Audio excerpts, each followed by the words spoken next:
Hi guys, Mad Dog here, and today we're going to be talking about running dual power supplies in your computer. We're going to do it cheap, essentially free, and I'll walk you through that here. I want to first start by telling you why we're doing this here. So, my wife had a motherboard that was starting to get flaky, and I decided we needed to come up with something to replace it. I found a good deal on this from a wholesaler. It is an old, and I say old, but it is an older Lenovo ThinkCenter, but it had an i7 3770 in it, and I thought that this would be the perfect upgrade for her. She had an i5 2400. This was a workstation machine, and it came with a dedicated graphics card, but we use her machine for gaming too, and so she needed something a little more stout than a workstation class card. So, what we have sitting over here is her GTX 780 in her machine. So what I did was I gutted that old Lenovo and stuffed all the parts into her old case, hooked up her graphics card, used her old power supply. It is a 700 watt Rosewell, and it's ran fine up to this point. Started to connect it all up and realized there was an issue. See if I can show you here. So this is the motherboard power. Now, I'll show you on the screen here. I'll pop them up kind of next to each other as best I can. What we have here on the right is hours. This is like 14 pins. This is not standard at all. What we have on the left is a standard 24 pin connector. This is what you expect to see. To show you what a normal power connector looks like. And of course, on this Rosewell, we have a standard 20 plus 4 pin layout. Not only is it just the fact that it's less pins, but they're not in the same configuration. So there's no way that I can just plug this into the motherboard. Now this over here is the power supply that came with the Lenovo. Now this power supply is 270 watts, and that's just not going to be enough to run a 780. So I have to be able to use this power supply. I did some looking and I couldn't really find an adapter from this non-standard proprietary Lenovo junk to standard 24 pin. And so the easiest and cheapest solution is just going to be to hook up both power supplies. Now when you're hooking up dual power supplies, you'll find some interesting information online. What people will tell you to do sometimes is to just short out some cables, and that will cause your power supply to be turned on all the time. That's not a very good solution. We want this power supply to turn on at the same time we press the power button, just like a normal power supply would.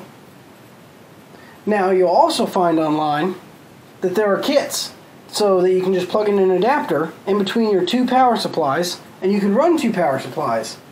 That's a pretty good solution, and it's relatively cheap. You can get some of those adapters for literally a couple dollars.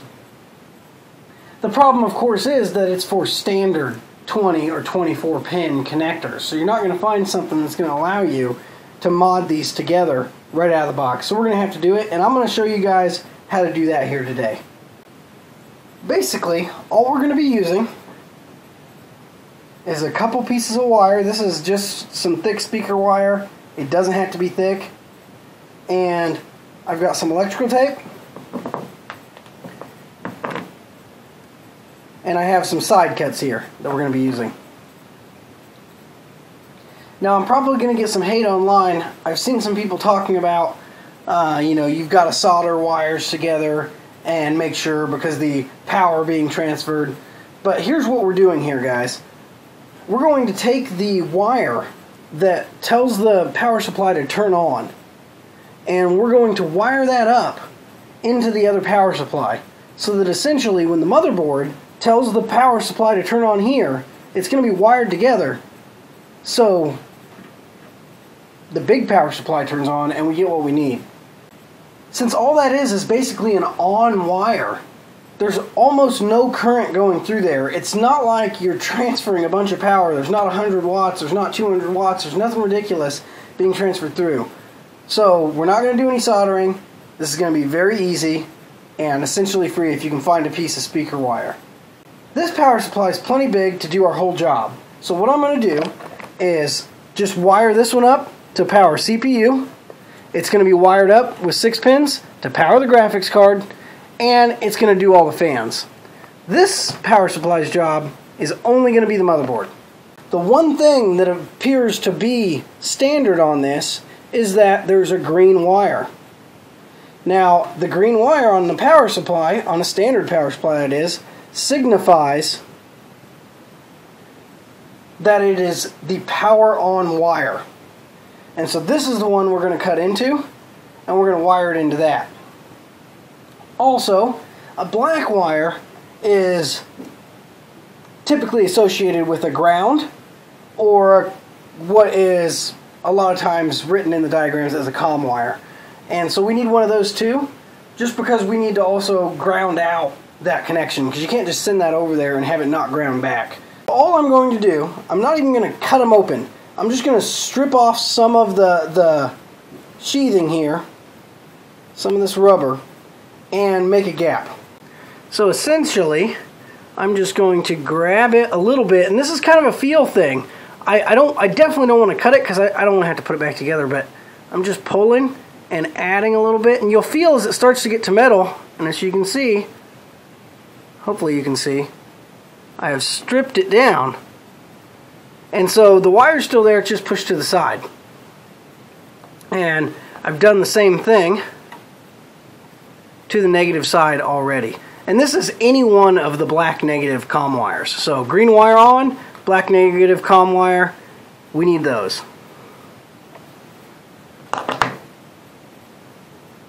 So we've got our speaker cable, and we're going to essentially just wrap it around here. Now you're going to be able to, just need to be able to keep track of which one is which. That's easy enough. So I'm just going to wrap this around. As long as it's got contact, we're good. I'm probably going to get some hate for this, but guys, there's just so little power going through this. It's either going to work or it's not. It's not going to blow anything up. It's not going to melt down the system.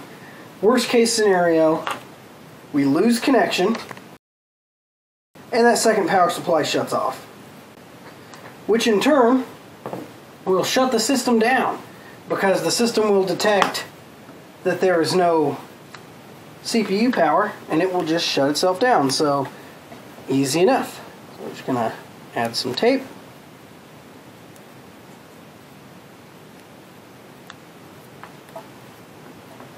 It's fine. We're going to do the same for the negative wire.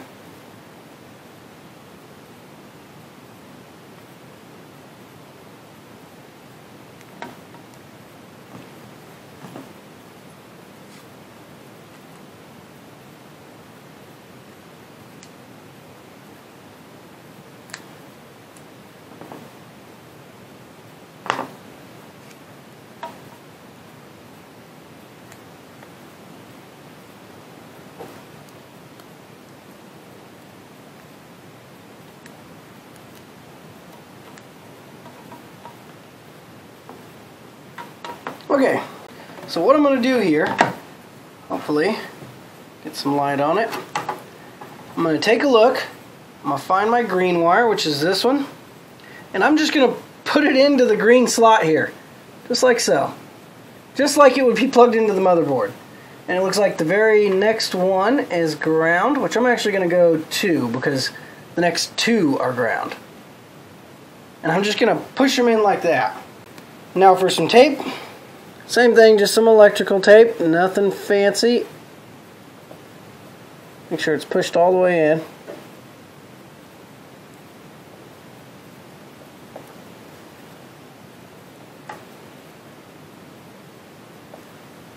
Probably going to need a couple pieces for this job.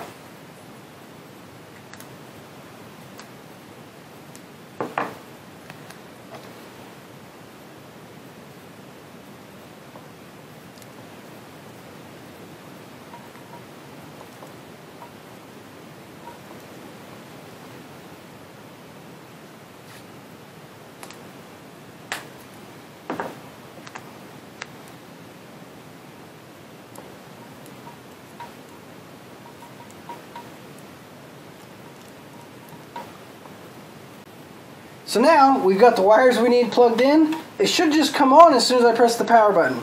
Of course, we need to plug this into the motherboard, because this is what's going to be powering the motherboard.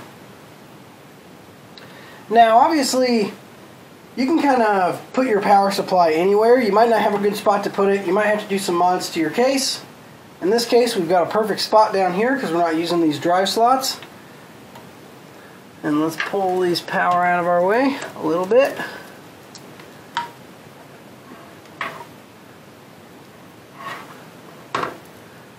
I'm just going to slide it in here.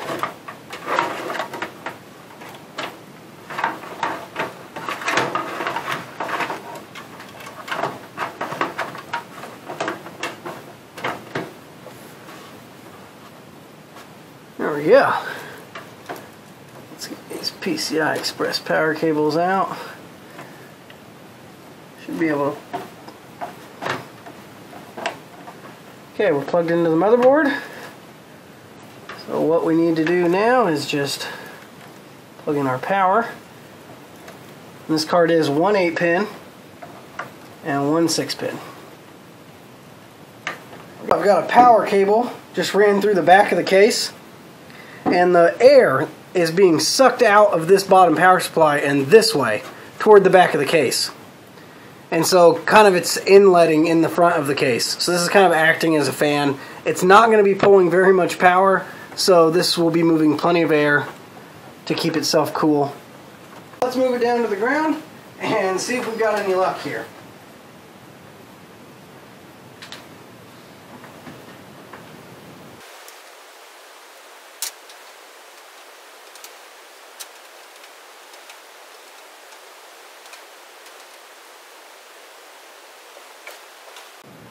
Here we go, power on.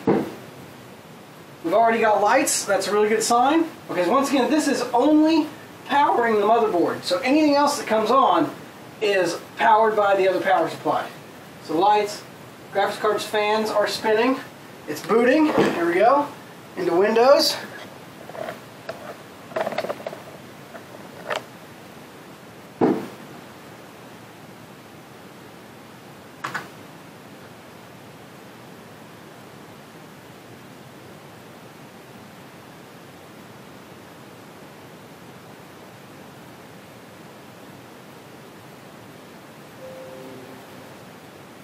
Awesome. There we go, guys. Everything's working. It's plugged in. Computer's booted right up. I don't think we're going to have any issues here. That's how you run dual power supplies. You can do this with any power supplies. So you don't need to buy one of those adapters or wait for it in the mail if you've just got a piece of speaker wire and 10 or 15 minutes, depending on your case configuration, to get this all set up and working for you. Of course, like anyone would say, if you have the ability to just plug in an adapter, that's always going to be just a little easier, safer way to do this. Though your risks are very low with a setup like this. Of course, if you have one of these proprietary connections, because you got your motherboard out of some pre-built computer, then sometimes you're left with very little options. And so you've got to do what you've got to do. I hope this helps some of you guys out. Go ahead and leave your comments down below, guys. If you've ever done dual power supplies, how'd you get it done? How's it holding up for you? Let me know what you think. If you guys have any questions about the process, also leave them down below. I'm happy to answer anything that I can.